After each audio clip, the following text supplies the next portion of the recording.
Hey everyone, welcome back here to TechStrong TV. I'm happy to introduce you to my next guest. It's his first time on TechStrong TV, so let's welcome him warmly. It's Bob Bobel. Bob is the founder and CEO of Cayosoft. We're going to hear all about it. If you're not familiar with Cayosoft, it's okay. Hey Bob, welcome to TechStrong TV. It's great to have you on here. Alan, thank you very much for having me, and appreciate the conversation we're going to have.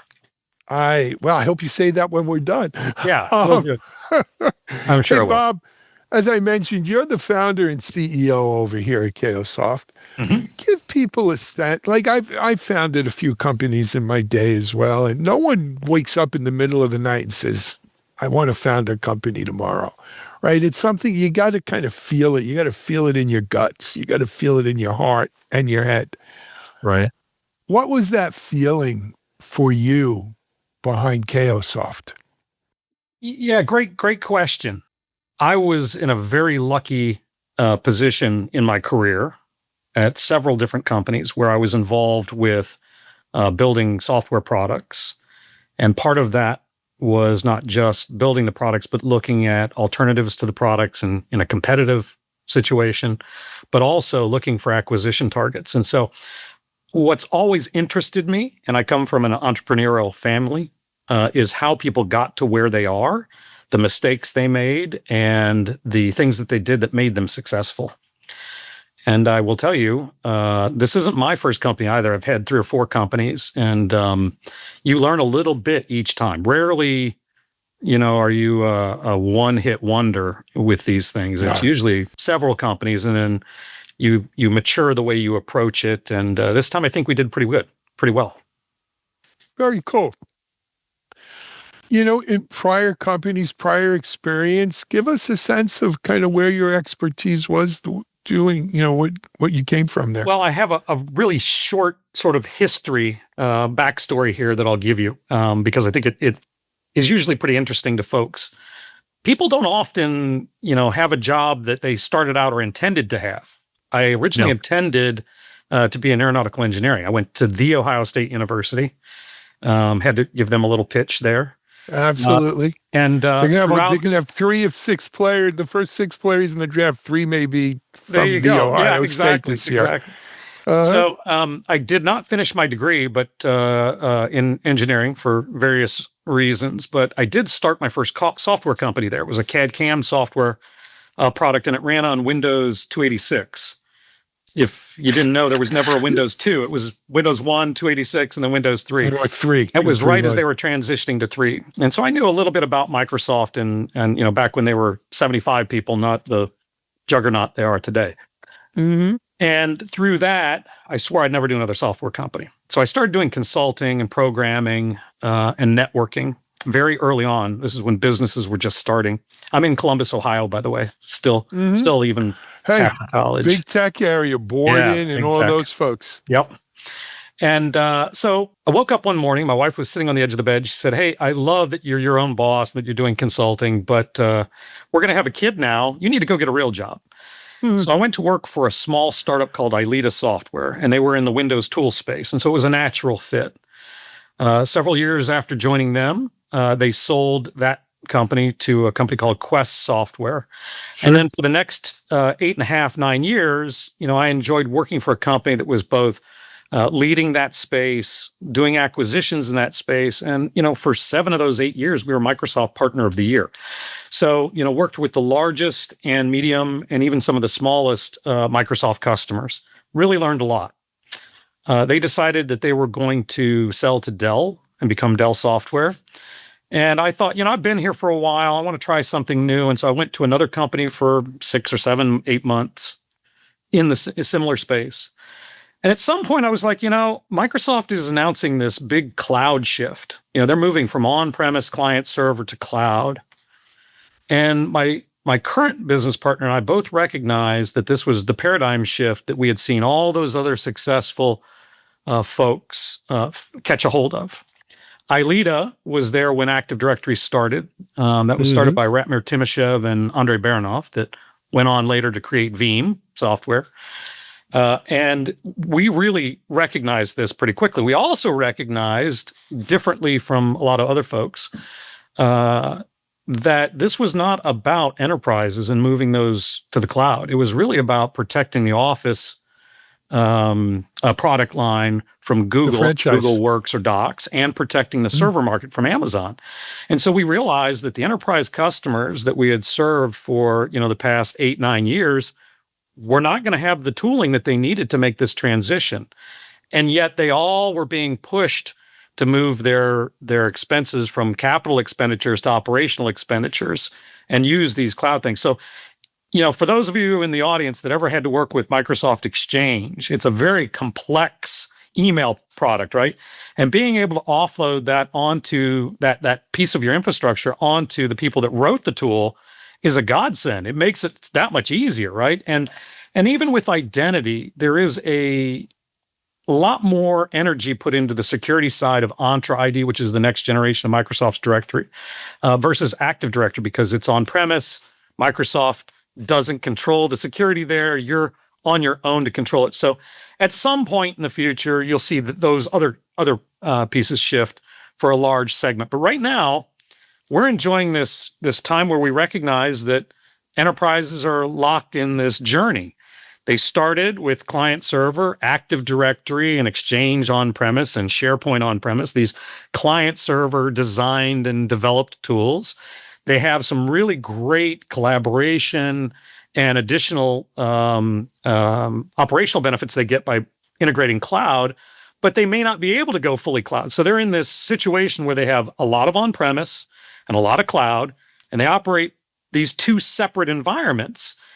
They don't look the same. They don't act the same. They have different security paradigms, and we bridge that. So we're actually a great way to take that journey from on-premise only, client server, into hybrid mode, where we make it still appear as one cohesive environment.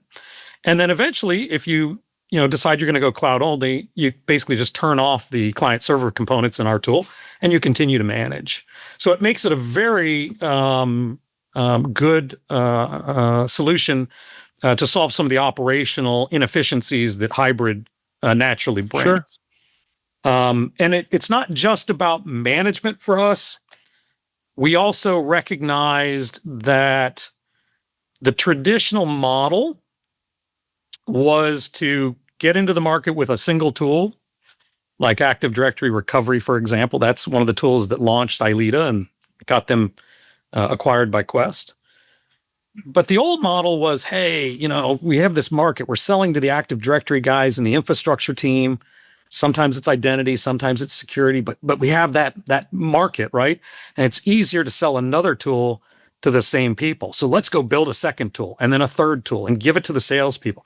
They call it putting it into the salesperson's bag, right? So that salesperson can then just go and start to sell more to the same people. Well, pretty soon you have 9, 10, 11, 12 products.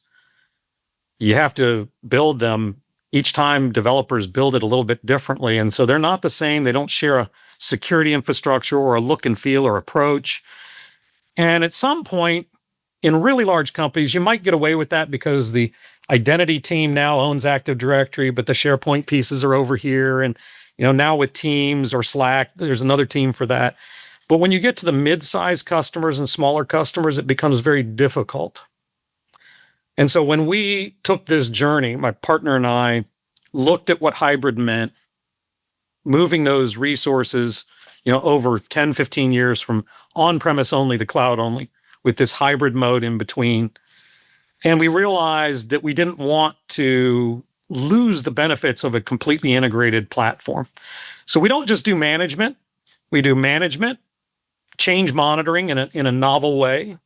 And then we also do recovery. And we do recovery in both rolling back changes to a Microsoft Teams security policy or changes to a group membership. That's all part of and integrated into our change auditing solution. But we also do forest recovery. And that's where we really started to see adoption in the market of our solution and interest. Prior to that, there were only 2 vendors in the space that could do a forest recovery. Quest Software, where I was. I understood that. Matter of fact, one of my customers, when I was early days at Quest, was one of the first forest recovery customers that Ileta had. and they had to do it all manually. So they went through all those 400 and some steps, I think it was, to help that customer recover. And then that became the forest recovery tool. But we wanted to get into that space. We recognized that that was a growing area because of ransomware attacks targeting Active Directory. I think Microsoft says 80% of ransomware attacks target Active Directory. That thing was never meant to connect to the internet, right? And yet with COVID and work at home, it just happened. Sure.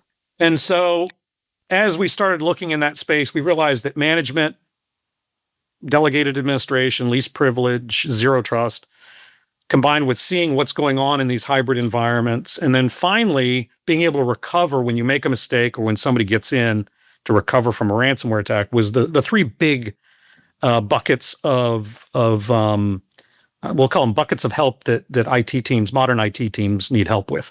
And so that's where we concentrate. And we got really lucky with that last area. We were so small, there were only 3 of us in the company when we started working on recovery.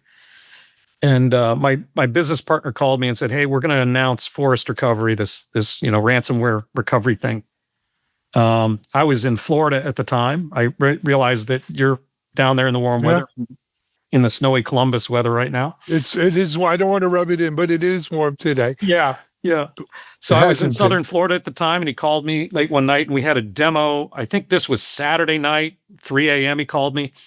Was in Armenia at the time. That's where our development center is. And he said, "Hey, Bob, we got the forest recovery thing ready to go for the demo, but you're going to need 4 more laptops to demonstrate it for the recovery piece." And I'm like, I'm in nowhere, Florida. There is no Best Buy within 300 miles of me. There's no way I'm going to get to that by Wednesday or Thursday and get all that set up. So we had a quick discussion and realized that we had all the makings to do it all programmatically in the cloud. So we, mother's the inventor of necessity, or whatever that saying is, mother of invention. Necessity is the mother of invention. That's it. And so because of our size and because of our limited resources, we had to do something different. And it turns out it was a game changer. And so we're likely the fastest way to recover in those, and probably the one that you have 100% certainty is going to work. Fantastic. Yeah, it really worked out well for us. And when we got that thing to market and started demonstrating it, that's when the acceleration really took off. I love it. Bob, as I sit here and I'm listening to you, the 2 things that I missed with the rise of cloud computing, the biggest thing I missed is I never saw multi-cloud coming. Right? Okay. It just didn't occur to me that you would spread your infrastructure across multiple cloud containers. It just seemed wasteful. I got to learn 3 different platforms, what have you. But yet here we are, right? Each of the major cloud providers have their own special sauce, their own things that they may do better than some others. And so many organizations today are multi-cloud. They do use Microsoft Office. They do use Active Directory or hosted Active Directory, Entra, I forget what they call it. Yeah. Entra. Others are using Google for what have you. And then, of course, others, they first moved to the cloud on Amazon, and they still have instances there.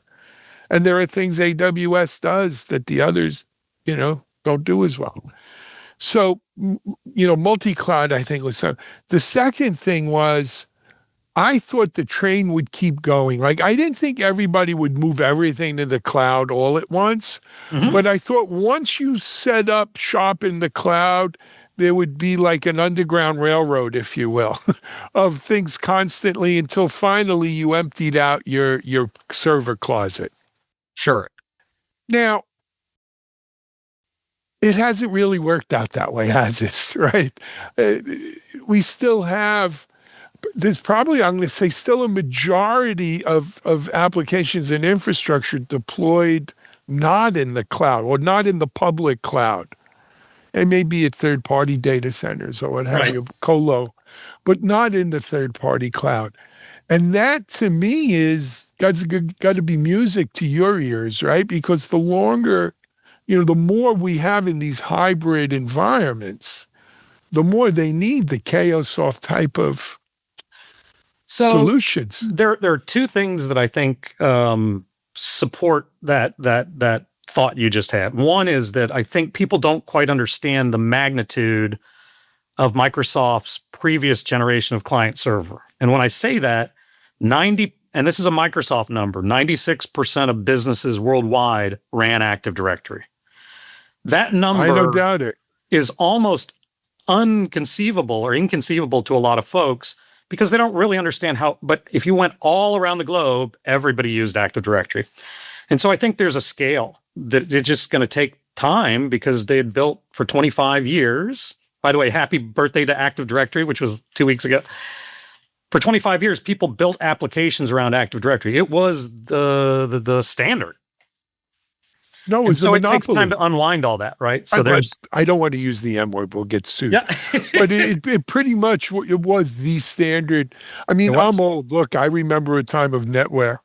Sure. Or Banyan Vines before that. Yeah. You and I are in the same league here. Yeah. So that's the whole LDAP thing.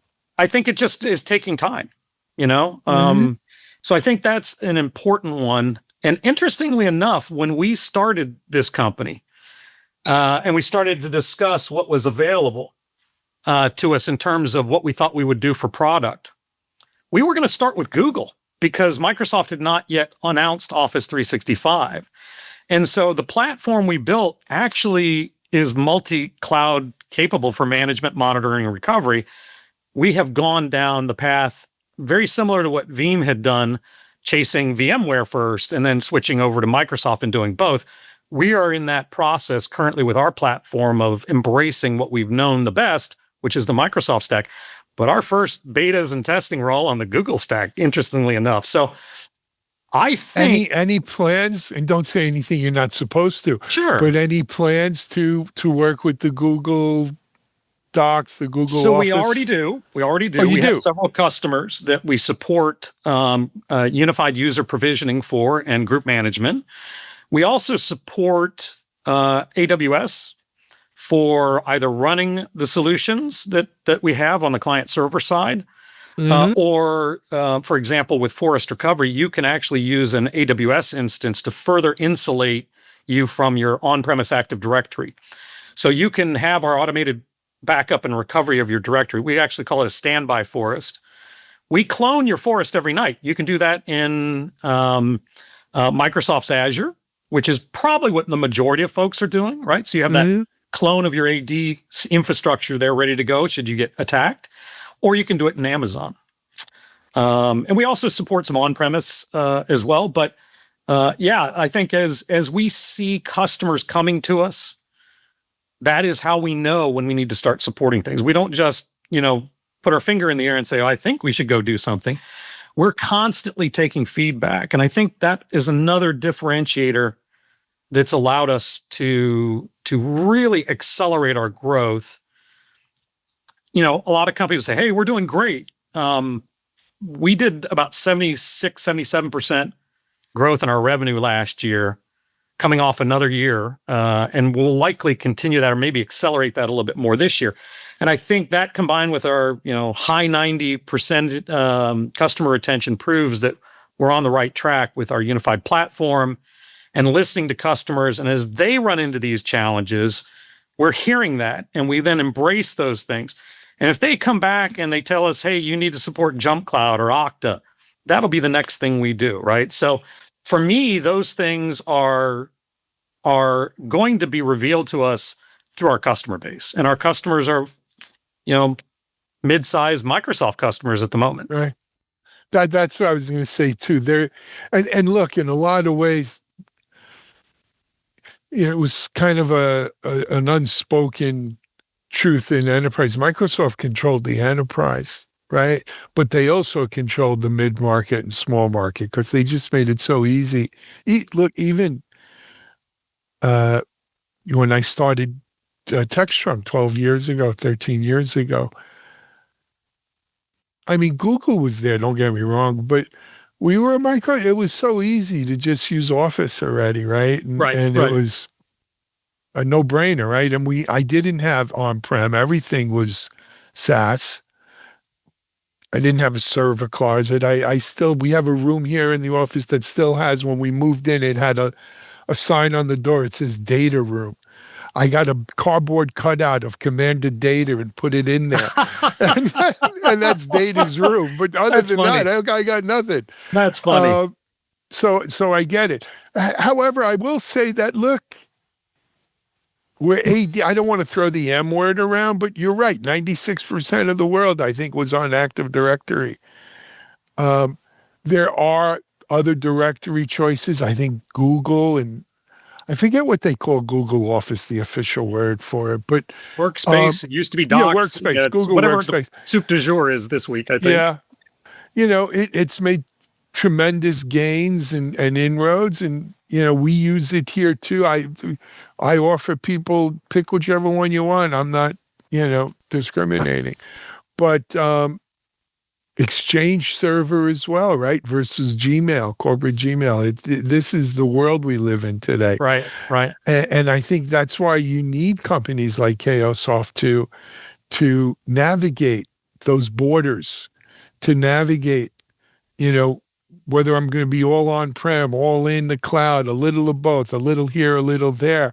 We need something that sands out those rough edges. And that sounds security identity infrastructure teams face a major upheaval moving to cloud. And it's not a bad upheaval. I think, with Google coming to the forefront, it challenged Microsoft. Their stuff has gotten better, because without a challenger, sometimes, you languish a little bit. And with AI coming on, they're embracing it, you have to. Either really, you embrace really it or you're going to get rolled over. You can't make believe it's not there.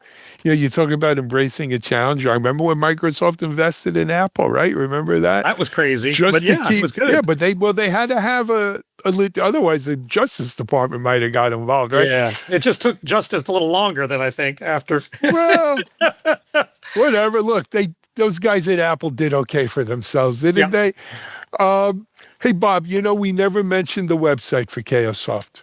Cayosoft.com. CAY. On my t-shirt right there. CAY. Yep. Well, it's also going to be in the bottom third that we have under you. So it's all in there, not to worry. For people out there say, I'd like to give this a shot. We are in this that's exactly describing our situation. What's your What's your best advice for them to get started with Cayosoft, Bob? So, I think if you look at what your Microsoft infrastructure is delivering, if it's around identity, ongoing management, or recovery, we're probably the number one choice right now. We do a lot of replacement business for other companies where you might have a legacy solution. So, come visit us there. If you want to just kind of see how the products work, we actually have a freemium tool called Guardian Protector. And Guardian Protector allows you to run security scans, a lot like antivirus for your identity. Think of it that way. It works with both Active Directory and Entra. That's a great way to try us out for free. Keep using it. We love it. We update it almost weekly with new threats like an antivirus would. If you're really struggling with like user provisioning in AD in a hybrid environment, contact us. We're happy to run a proof of concept with you. Or, if you just want a demonstration, we can do those things as well. So it all starts at cayosoft.com. I love it. Hey, Bob, thanks for coming on TechStrong TV today. Awesome. I hope you enjoyed this. It was awesome here as well. Come back and keep us posted. Best of luck with Cayosoft. We'll be watching, okay? Enjoy that warm weather in Florida. Well, we've had cold weather. This is the first week it's actually warming up again. I hope we're done with the cold weather. The iguanas were falling out of the trees. All right. Hey, thanks, Bob, Alan. We'll be in touch. Thank you. Cheers. Bye-bye. We're going to take a break here on TechStrong TV. We'll be right back.